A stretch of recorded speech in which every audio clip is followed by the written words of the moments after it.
All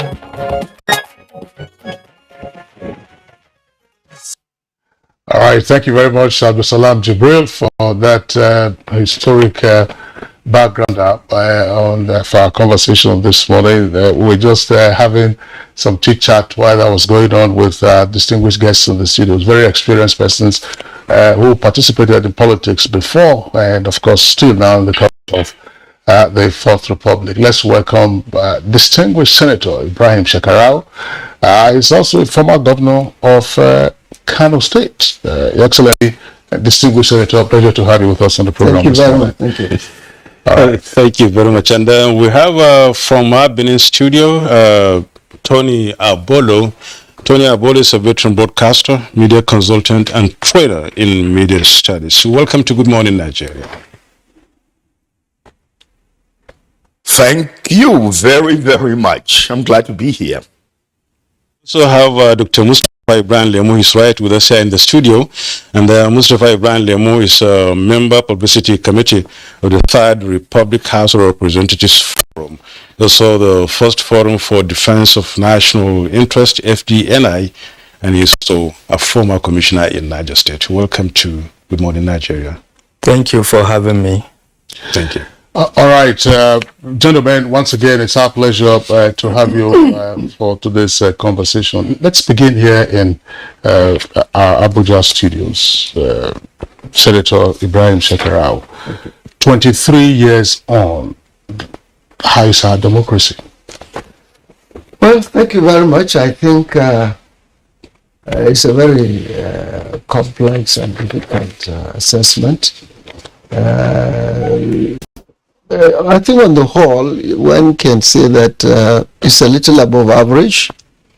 My reason being that we have transited from civilian administration to another civilian administration, and one of the beautiful aspects of it was that an opposition party defeating a sitting government of the ruling party. And I think this is one of the beauties of democracy. Of course, that does not mean we have not had any turbulence and difficulties and challenges. Another reason why I said this fair or above average is that we cannot deny the fact that there were some few developmental programs or projects, both at state and local government and even at the national level. Never mind the challenges, the difficulties, the corruption along the line, the insincerity, the problem of the political parties, instability. You see, these are of course part of what I said, the learning process. I think on the whole, when we look at the various sectors of development. In terms of infrastructure, of course, we have a lot of deficit in the infrastructural growth and development, but at least we cannot say it's totally zero. There are some growth.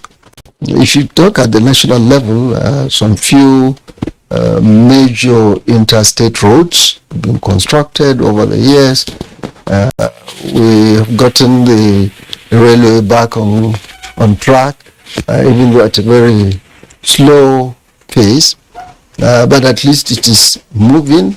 If you look at the educational sector, between 1999 to date, we've had growth in the opportunities.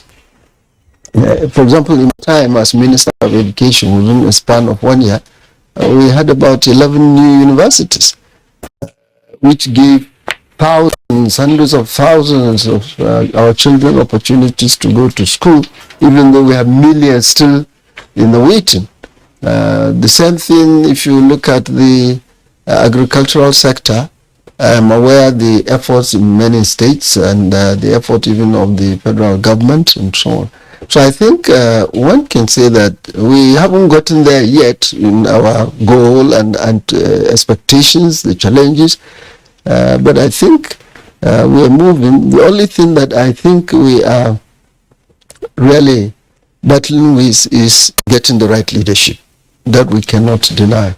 That issue of leadership, which is the main driving force in getting things right. It's one thing to have a vision, to have the mission, but how to get there through the right leadership is yet another thing. You have beautiful written manifestos. There's all the parties. When you pick their manifestos, you begin to jump. Like, that is beautiful. None of the parties has any poor manifestos. But unfortunately, as I always say, how many of those elected into office have really even read the manifestos of the parties? I think I will not be totally wrong if I say that more than 60-70% of those that get into office hardly even go through the manifestos of the parties. So we end up implementing personal wishes of the leaders, not really the program of the parties. And unfortunately, the political parties don't seem to put in place the machinery to check whether those elected are really pursuing the manifestos that the parties use in campaigning, and they're written well, very well written in the party. So I think these are some of the challenges that, and of course, the electors need to be more enlightened. And one final thing that I've always has always given me some concern. By INEC record, we have over 82 million registered voters. But we end up electing a president with 15 million. Yeah, So I think where all these 50, 60 million Voter apathy. So the voter apathy is one of the shortcomings of our democracy. We need to look at that. We'll look at and keep talking about the challenges, the pains, and the gains as we move into this discussion so deeply. Yeah. Mustafa Ibrahim, yes. The question just more or less the same one. What would you add to what the senator said as regards our journey 23 years ago when we started, when we started democracy, talking about some 3 years on now, and then how far we fared in democratic rule?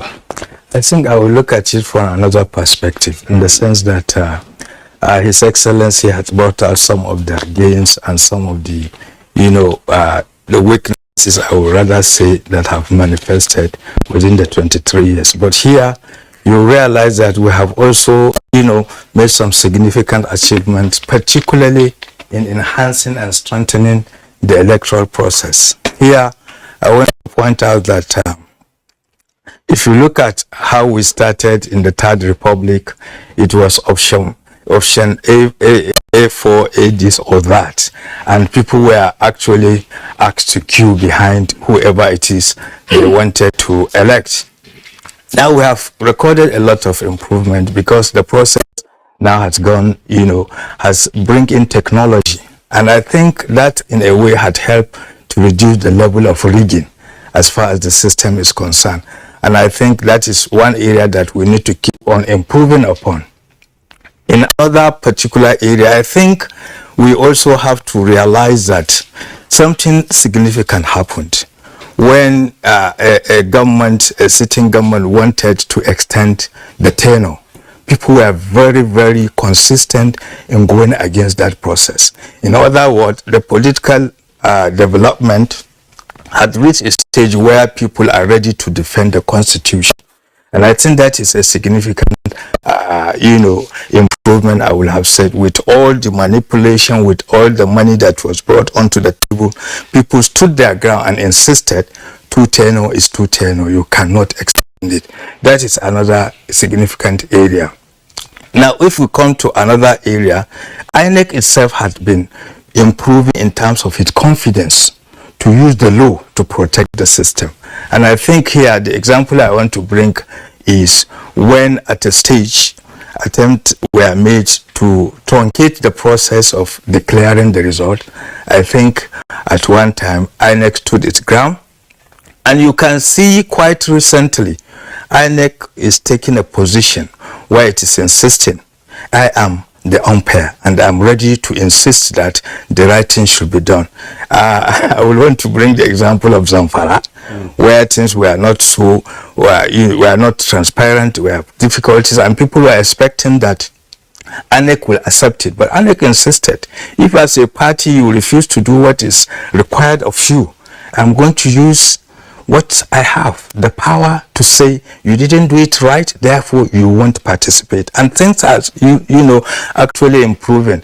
What we need to enhance the process is to have everybody that has a role to keep to that role and insist on doing what is supposed to be done in terms of the obligation and the responsibility of the participants. So I think all these are areas where we can say we have had a lot of improvements.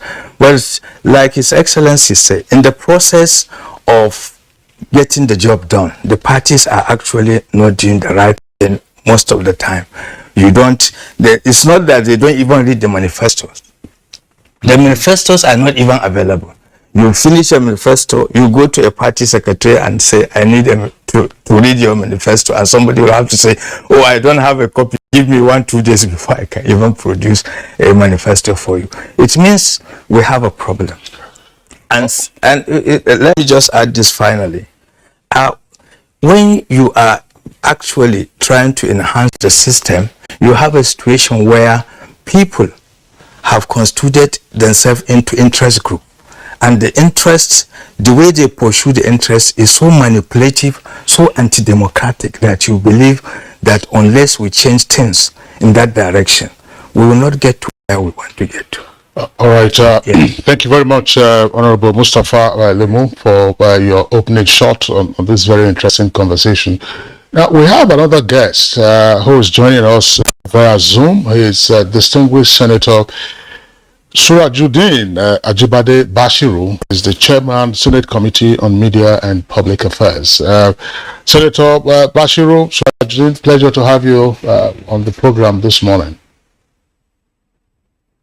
Yeah, good evening. My name is Ajibola Bashiru Surajuddin, not Ajibade. Oh, I'm sorry. I'm sorry. Let me retract that. Yeah, Ajibola rather. Not Ajibade. So thank you very much for the correction. But we'll come back to you in the course of this conversation, because we earlier introduced Mr. Tony Abolo, veteran journalist and broadcaster from our Benin Network studios. Mr. Tony Abolo, 23 years of the Fourth Republic. What do you think?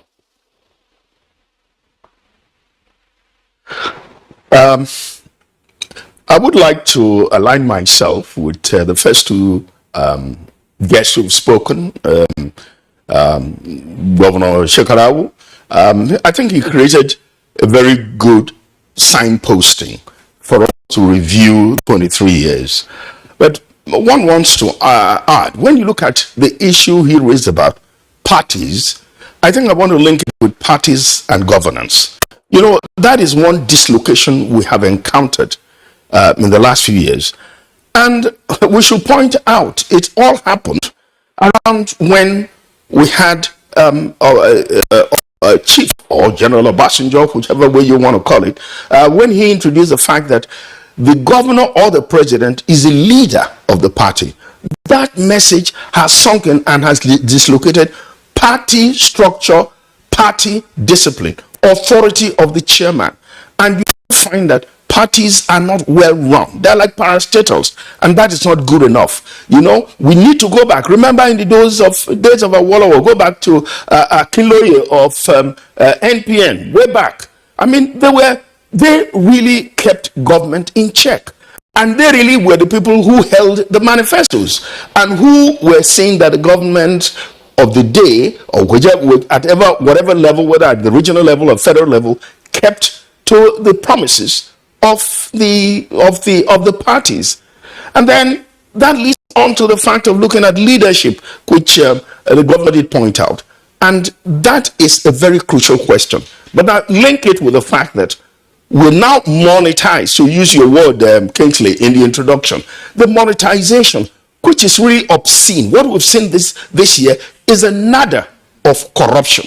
How dare you give somebody $50,000? And then you begin to ask yourself, and look at the amount they use for the forms. So when you now look at that, are the delegates giving us the right people to vote in as leaders, or are we creating some kind of confusion and using money to putting anybody in place. Those are the things that should begin to worry us. And then I would also like to add an element that we don't seem to be very, very persistent about, and that is the concept of nation building.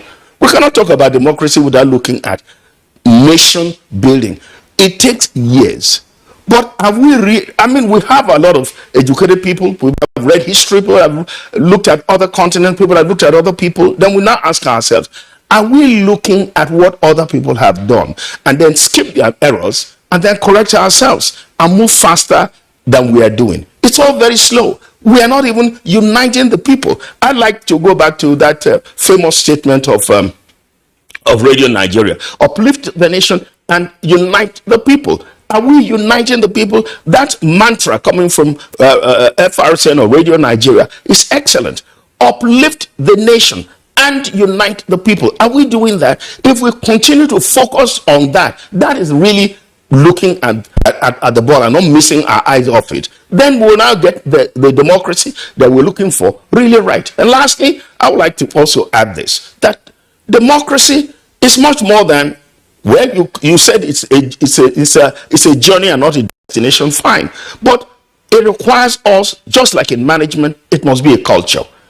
A culture of democracy means even in the homes, in the mosques, in the churches, in the clubs, in the universities, in wherever we find ourselves, there must be a democratic ethos, a democratic attitude. And when you get that democratic attitude, then you are now ready to say, when people go into politics, which is another level of management at the public sector, they will carry democracy. And that's why, because it's not an attitude, we don't even imbibe it and we don't even understand it for now.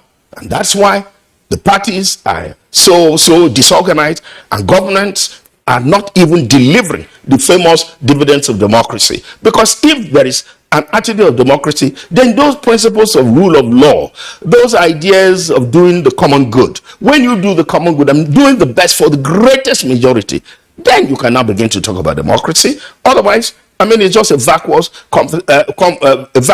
journey. So we ought to be more purposeful. Leadership and enlightening the electorate, and then let the government and let electors in themselves even hold their leaders accountable. Because that's one thing. We're not enlightening them about holding the people accountable. And we in the media too, that's another aspect we should be worried about. There in Section 2.2 of the Constitution has mandated us a constitutional responsibility of the media to hold those in government accountable to the people. Are we doing that? We, the media, should lead the way and enlighten the citizenry. Then after that, when you hold the leadership accountable, then they will not misbehave. Then the dividends will come. Then democracy will be deepened.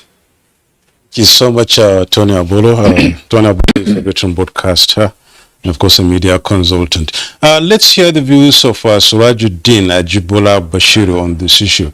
We introduced you lately. I don't know whether you've been following us from the beginning. We had, Senator Ibrahim Shekaro earlier said, the journey has been fairly good, and of course we need a better leadership or right leadership to, run the parties and the government generally. And of course, just right away you must have heard what Tony said, and Lemu talked about the improvement in the electoral process, and of course, it's increased confidence in some other issues. What would you add, Surajuddin, on these issues as regards Nigeria's journey, 23 years down the line, democracy? Yes, thank you. And I've also added some of the contributions by the panelists in the House. I would say, first and foremost, I congratulate Nigerians for the celebration of 20 years of uninterrupted democratic governance, if I may use that word. You will discover that the journey to democracy in Nigeria has been a very challenging one. The First Republic barely survived 6 years. You also see that the Second Republic also barely survived another 5 years.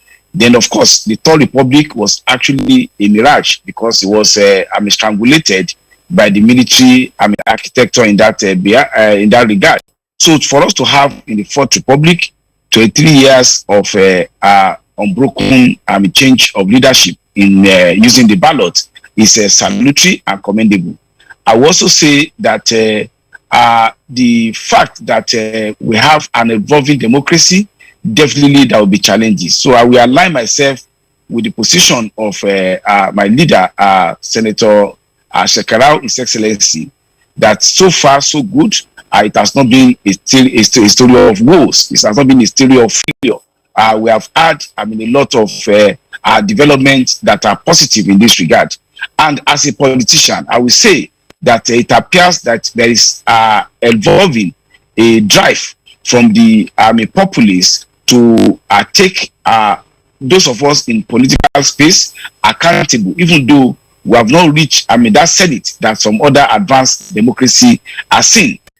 You will discover that even currently as I speak, quite a sizable number of members of National Assembly will not be returning, largely because some had gone to take some other responsibility, or because some had actually not been able to secure the mandate of their party to return back, and some may also not be able to secure the mandate of the general populace in their electorate. This speaks to the fact that gradually the ballot begins to count. You will recall that the hour of snatching of ballot paper, arbitrary writing of results is already becoming a thing of the past. Yes, also the fact that our political parties need to be strengthened to be able to really deliver what the role of a political party will be. What we have now largely is what I call special purpose vehicle, only for the purpose of election, and that is why there appear to be easy migratory movement from one political party to the other.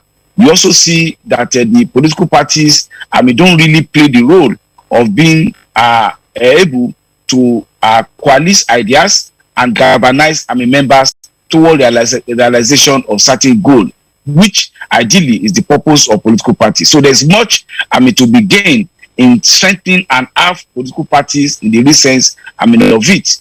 In terms of electoral system, I also agree with one of the earlier speakers that we have made tremendous progress, and I think implementation of the new electoral act, particularly as relates to introduction of electronic accreditation system and transmission of results. I've looked through the new guideline by the Independent National Electoral Commission. I believe if strictly adhered to, it will really do a lot of justice to ensuring that we have a free and fair contest. And for me, I see a correlation between good democratic, fair and fair election and good government, because there will now be the demand on the political leadership to ensure that they perform and deliver the goods to the people, so that they will not be booted out at the next election. So we must continue to engage the electoral process and ensure that we deliver. Then in terms of electoral justice, I think a certain amendment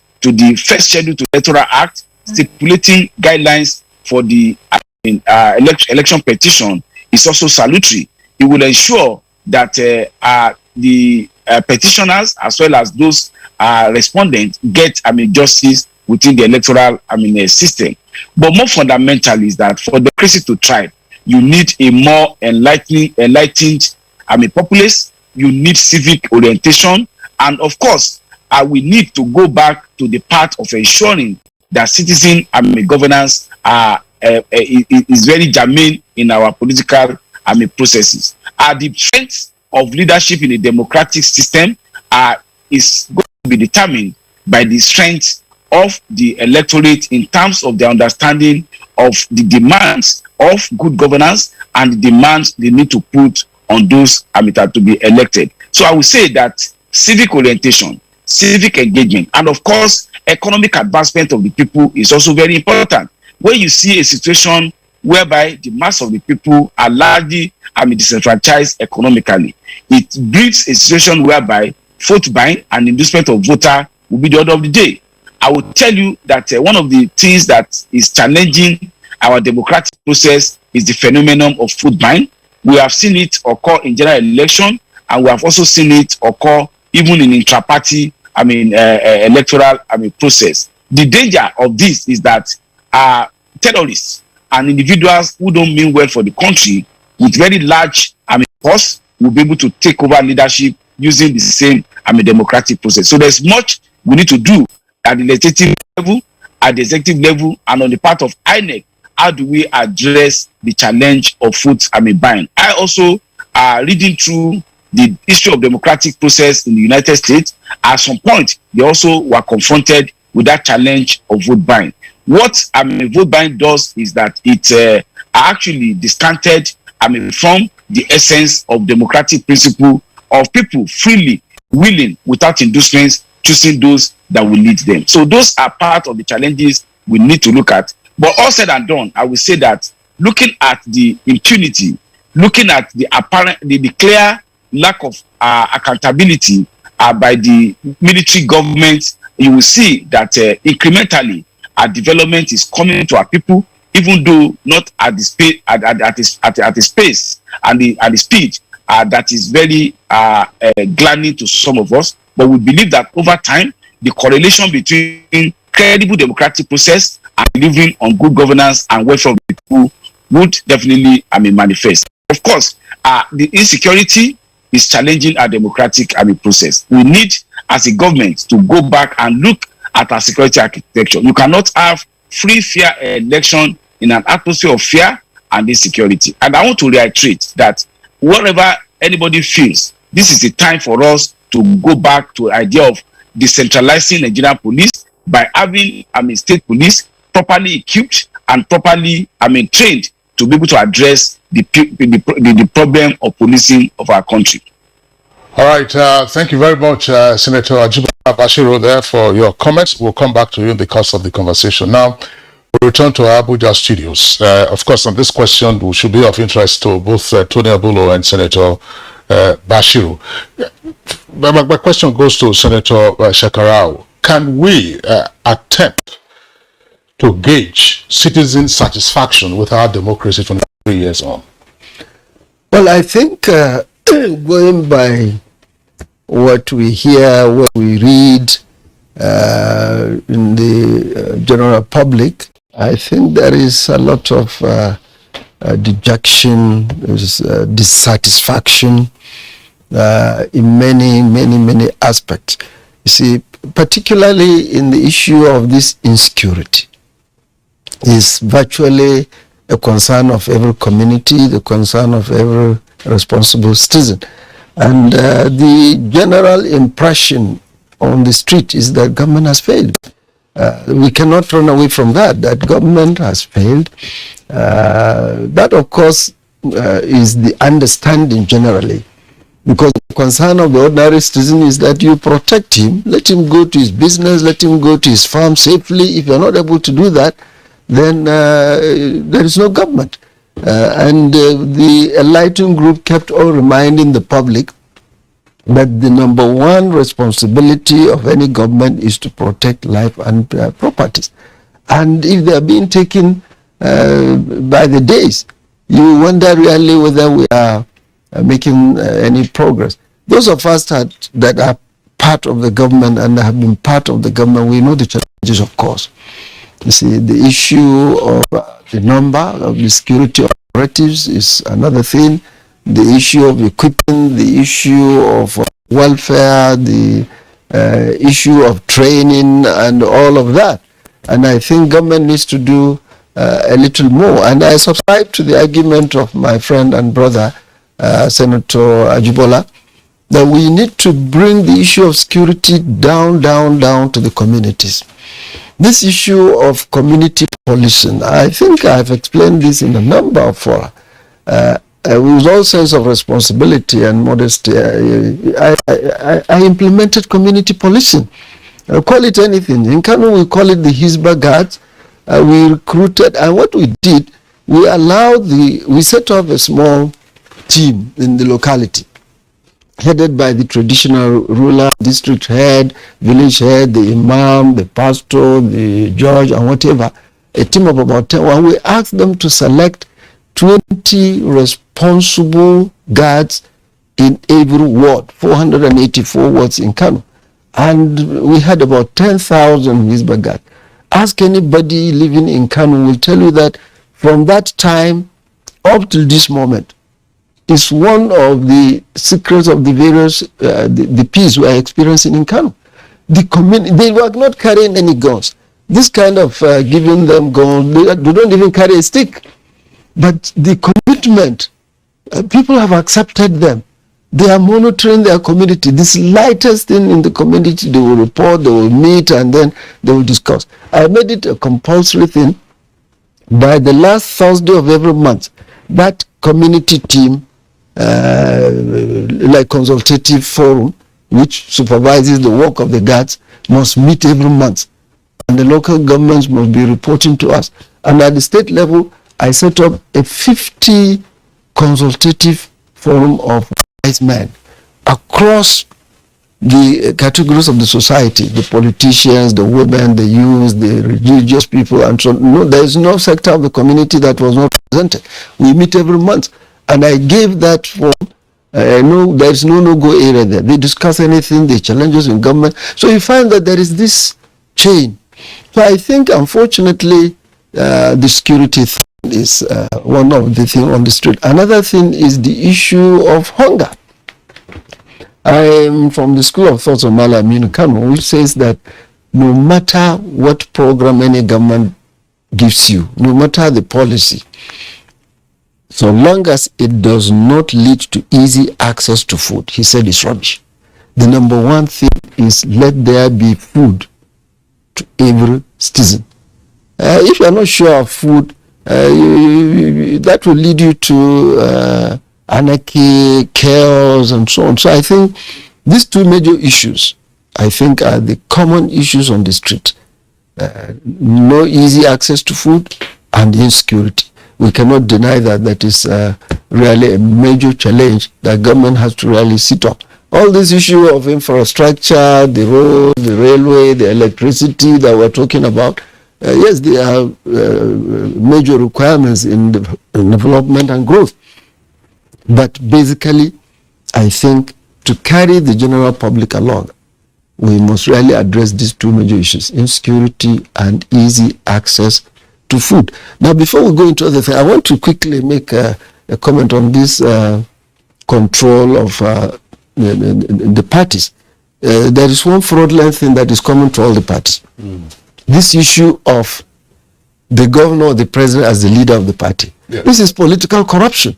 Exactly. It's not in any of the political parties' constitution. It's unconstitutional. There is nowhere in APC or PDP. I've been to all the parties, and I was a participant in writing the party's constitution or reviewing the constitution. What the constitution spells out is that the leader of the party at every level is the elected chairman of that party. This is one of the things that is giving us all this control. He referred us to the Second Republic of the MPN days. One of the elder statesmen in Nigeria, Alhaji Tanko Yakase, who was this political advisor to Shagari, was not too long ago sharing with us that during their time, the political leadership, Akinloye and Co., they meet every Tuesday of the week. They will invite the president, the vice president, they will invite the Senate president, they will invite the leaders of the National Assembly. They meet every week. And the party will ask them, what did you do last week and what are you going to do next week? He said they meet every week under the control of the party. Even the president reports them and reports to the party leadership. And whatever decision is taken there, the president will see it as a divine instruction. And he will be reporting the following week that we decided last week what to do. What did you do so far? But today, this fraudulent attitude of governor is the leader, and it has entered into their heads. President is the leader. No, the party is leadership. And unfortunately, the leaders of the parties too, that were being fraudulently being brought in, have come to accept this, that they are not the leaders. And this is the beginning of the failure of the political system. So long as the party leadership does not feel that they are in charge, a national chairman sitting to query the president, please, why do you do that? Or the state chairman. But when you appoint your boys who run cap in hand, and so you will never get the control of the parties, and this is part of the problem. But Senator, I think You were part of this, as you said. You've been in PDP, you've Yeah. been in APC Yeah. at least. Yeah. You've seen when we really left with dread, I would say, Yeah. talking about the leadership. Of the parties. The issue of leader of the party just came on board and started being implemented thereabouts some 15 years ago, thereabout in our democracy days. And you were there and then you saw it. I mean, that couldn't have been so much of an easy sell for any leader at the top to have done it. But it's something that it went through, and people are accepting. Although we know that Nigerians are, very fond and very attractive to positions, and everybody wants to be called this, that at any point in time. So we just accepted it. Yeah. Well, I think, unfortunately, there has to be the courage at a certain point that we need to really bring in the change. Unfortunately, our recruitment process, the leadership of the parties is also very faulty.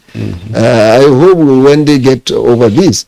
And when the recruitment process is faulty and is wrong, and you don't bring in people on the basis of their competence, on the basis of their ability, the capacity to lead, the tendency is they appoint their boys, errand boys, to be leadership of the parties, and the control will not be there. I think where we'll begin to get it right is where we are lucky to have the president and the governors to appreciate the fact that they are really not in charge of the parties. Okay. The parties are in charge. Okay. So let's elect the right people in charge, and then we get it right. All right, thanks. Let me break the rhythm once and return to Tony Abolo in Benin. Mr. Tony Abolo, I asked the question, what is the citizen satisfaction with our democracy 23 years on? Can we attempt a reading of this?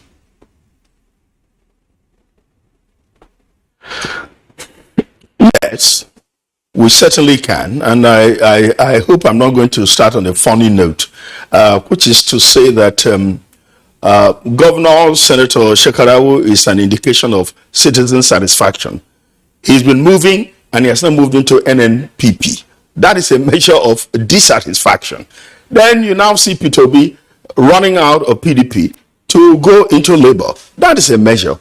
But I think more indicative of citizen measure and democracy, citizen satisfaction measurement, without the benefit of maybe a scientific data gathering and analysis, to make it more valid in terms of inquiry. Look at the surge of people going for PVC. Nothing is as indicative as the people themselves are so dissatisfied with all that they have seen in the last 40, 50, 60 years. And they want now to express themselves. And one of our discussants did say that, people, Senator Ajibola, when he was talking about people want to be able, as an indication of democracy, to vote people of their choice. And that's why we're looking forward, and all the people surging to the INEC offices to register, either doing it online or however they're doing it, is to show you that they now want to be able to take back their country. They want to be able to make a statement. And the presence of the presidential candidates is driving the enthusiasm, in order that people can now say, oh, whatever choice you make, well, you stand by it. But in any case, they want to be able to say that now that INEC and technology is making a lot of difference, which for me, if you want to look at how we have grown, I'm not going to look more at infrastructure, or look at the roads, or look at education, or look at how agriculture has grown or not grown. I want to look at it that with technology in the INEC servers, you can now take your thumbprint or take your card or whatever you're going to do, and then the polling unit will upload whatever are the results, and we are trusting that it goes straight into the database of INEC, and that will now tell us that we have made sure that votes really, really count. And that is why there has been apathy. And that apathy has led us to see that politicians take over that vacuum and put in anybody. And that's why we'll have to look again at the delegate system. We cannot, I mean, because of this over monetization, we must look at it that it is a scary thing that if you have more money, then you become the president. If you have more money, you become the governor. If you have more money, you become the senator. No way. We have to come to some sensible moral standards. Even if morality doesn't go into politics, just like law, we must begin to bring some kind of sensible public norm, public morality into our politics in such a way that when your votes count, the people you select, and you would have looked clearly at the antecedents, and the parties themselves will also, through the delegate system, if they purify themselves, give us the right people whom we can look up to that. Look, this will make a difference in the next 4 years. Because what we've been getting, we're not satisfied. And so that is my own assessment and an assumptive approach to us looking at citizen satisfaction with our democracy in the last few years. Tony, let's return to the studio here and then hear much more from Ibrahim Lemu. You've heard what Tony's just said about the, the citizen satisfaction, and indeed when we place side by side this satisfaction with the poverty which the senator talked about, and of course the monetization of the, the polity generally, if I may put it that way, so enlarged, you find out that a lot more needs to be done. As Sirajuddin said, civic education needs to come in here. Now, 23 years down the line, actually, students are not really satisfied, we must say. But has the education really been enough for them to get to be dissatisfied? I would say, is there any other thing that makes them much more dissatisfied apart from poverty? I think there are, and I think I want to begin from one very vital point, and that is the essence of democracy is to make wise choices in a way that Mr. A is going to deliver, if he is there, more likely to deliver than Mr. B. And you cannot achieve that if there is no level of education, enlightenment, sensitization. You can't achieve that if there is no continuous connection and interaction between party organs, party leadership with the person on the street. This is completely absent at present. I can tell you confidently that the only thing that happens is you have parties with officials who don't do anything, who don't connect with the man on the street except election year. If you cannot connect except election year, how do you actually educate? How do you enlighten? So you have a problem there. The level of education is quite low. Political education, His Excellency referred to Malam Aminu Kano. This is one leader who had made his whole life a part of the common man's life. He is within them. He is always 24/7 interacting with them. Do we have that in our current politicians? We don't. They only remember you when it is the time, the year for canvassing for votes. So this continuity is not there. This education is not there. People don't consider it an obligation that I have to do this or that to ensure that I am connected with the electorate. That is one aspect. The second aspect of it is the internal politics of the parties has no provision for that. I will agree with everybody. Most of us will also agree with it to subscribe to the idea that, like somebody, one of us said, political parties are special purpose organization just for winning election, for going there. It's not for producing the development we are talking about. There is lack of innovation. We don't think creatively. Politicians don't think creatively. I will give you an example. For instance, I can't imagine a member of the House of Assembly, a member of House of Reps, or a distinguished senator coming to dispute motorcycles. I have gone against this idea of distributing motorcycles to, young men in the name of development. Because to me, you are actually, demotivating them from doing productive activities. If you go to our rural areas, you find mostly only the old women the smallest among us growing, children, old men and women, they are the ones left at the village level. Everybody goes to get machine and come to the city to do Okada. And they are becoming a nuisance. To get a vehicle, motorcycle to somebody who's supposed to be a strong person who can farm and produce food, like he said, for food to be on the table, you are giving him machine to migrate from the rural area to the city, and he becomes a nuisance, and you start having, problem. Crime will increase and a lot of things. Now, another perspective is we have a kind of a political, mindset that believes that you have to move from one party to another. The migration from one party to another is itself a problem. That's the way I look at it. It is itself a problem. If you migrate from one party to another tomorrow, you lose your seats, your primaries in one party, and you go to another. Consistently, you are not developing a culture. That is one other aspect. Now, in terms of satisfaction, are we satisfied? We are not. As a political actor, I am not satisfied with the process because of a lot of monetization. Because we believe that I have a chance to confront my governor or my senator, but he goes to dish out some small money, and with all the reality of what I represent, everybody will move. The governor said, the senator said, not because I have no points, I have no issue to tackle, but because the money has changed. And one very important point I want to stress here is, how can you be satisfied in a system where there's no justice, no fairness, no equity?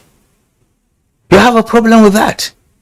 If you don't have justice, if you don't have equity, if you don't go for ensuring fairness, how can I trust you? So trust is an important thing. And for us, in the as members of former House of Representatives, Thai Republic rather, our members have that kind of issue. I'll just take 1 minute to talk about it. In 1992, 1993, when we were in the house, we were actually, it was patriotism that brought us out. The best of us, best professionals in their young age, in the name of new breedism, new breed, we were encouraged, you have to come out, you have to build a country, and we all left our professions. Some of us were lecturers, some of us were businessmen, some of us were real professionals. We came to the house. And we stayed all the time we were there. We were not paid salaries. We were paid allowances. Right? And we worked very well. During our period, we were so strict and we were so, patriotic enough that we were the one checking ourselves. I will give you one illustration. I was a member of the, services committee. Okay. We had Honorable Lemo. Yes, let me just make this last point. We will pause you. Okay. We will pause you and take quickly also the intervention by Senator Ajibola Bashiru on this whole issue of assessing citizen satisfaction with democracy. Because at the end of the day, if you took the Jeremy Bentham imperative of the greatest good for the greatest number, that would be one of the ends of democracy and the promise of democracy. Senator Ajibola Bashiru, what's your take on this? I think largely I will disagree with some of the observations made by the previous commentators. I think in logic, it was called fallacy of hasty generalization. It appears that there is a generalization in assessment of satisfaction of citizens to elected officials, politicians, and putting people holding political offices. We must know that there is not just one constituencies and one responsibility when it comes to assessment. As of today, you have the president, who is the executive head of the federal government. You have 36 state governors. You have 109 senators. You have 360 constituencies for the House of Representatives. So if you want to make an assessment, you cannot make a general banner assessment of citizen satisfaction on the general note. Otherwise, you will be guilty of fallacy of ASI generalization. So in making an assessment, you have to make an assessment. One, do you want to assess the executive at the national level, headed by the president and the president, how far have they fared? You want to assess the constituencies of the senators, 109 of them in number, 360 House of Rep, and so on and so forth, up to state assembly. So I will not be in tandem with making general banner position about whether citizens are satisfied or not, but rather the study will be what is happening at each level of electoral representation. As far as I'm concerned, at the risk of sounding immodest, after day before yesterday marked my 3rd year as a senator, I've come up with a scorecard which I call the 3-year scorecard, which is highlighting the promise I made when I was contesting against what I've been able to deliver in the past 3 years. And I also know that some other of our colleagues have also lived up to the expectation of what they put in their manifesto. So it will be uncharitable to now lay blame of some inadequacies on an archetypal politician who is not in tune with the demands and yearnings of his constituents. I think also it's also good to also note that when people talk about empowerment program, it is good to talk with it when you are really in touch with reality. One of our commentators here mentioned that it is wrong to have given motorcycle to people as a form of empowerment. Perhaps if I seen it as that regard, it's quite unfortunate. What we know is that the reality is that not all our people are productively engaged now. There has to be a kind of mitigation of the challenges that our teeming youth are made. If there's no demand for a motorcycle transportation, nobody will take it. Then there's also this idea that motorcycle is only for people who want to use it for transportation. Some of my constituents are from rural areas, like in the Federal and some part of Ulu and Odoti. I know some of the beneficiaries of motorcycle are not using it to ride it commercially, but they are using it for the purpose of assisting transportation to their farm. So this general statement about whether politicians do well or they don't do well has to be in the context of specific experience and specific development in every constituent. For instance, part of... thank you so much, Senator Surajuddin. Thank you so very much for that insight. We are just really being pressed for time. I really have to have 1 or 2 issues here to discuss. Senator Ibrahim Shekaru. Lemu said when they were in the Third Republic, they came with full enthusiasm. The commitment to serve their people. Going back to the Fourth Republic, 1999, same was the issue at the beginning of 1999 when democracy started, which of course we are taking stock right now. And as we moved into democracy, 5, 10, 15 years into democracy, we saw this, the derailing or the diminishing of this interest and the, reduction of this enthusiasm among the public. And one would really want to ask, are the politicians really the cause for this? Have they really been very much aware of the fact that people are really getting off, their own sleeves from this very fact of the fact that they are not really satisfied with what is happening and now living the real morality of politics into something else? When money came in, we can see how the delegates started behaving, and now we can also, we don't know where we're going to end up. So, be part of it. Well, thank you very much. I think going back to what I said earlier on, the beginning of this decadence is the issue of the failure to allow credible leadership of the political parties. Okay. Because that is part of the recruiting process. When you bring in fraudulent leaders, with all due respect, who will connive with the leadership in the state, the governor at that stage, and they try to interfere, not allowing the right people. Not too long ago, many of us had crises because of the process of the congresses. In fact, in my state, we had cause to even go through the litigation of going to the court, what they did, they sat in the room. You can imagine in every ward there are 27 elected, there's supposed to be 27 elected executives at every ward.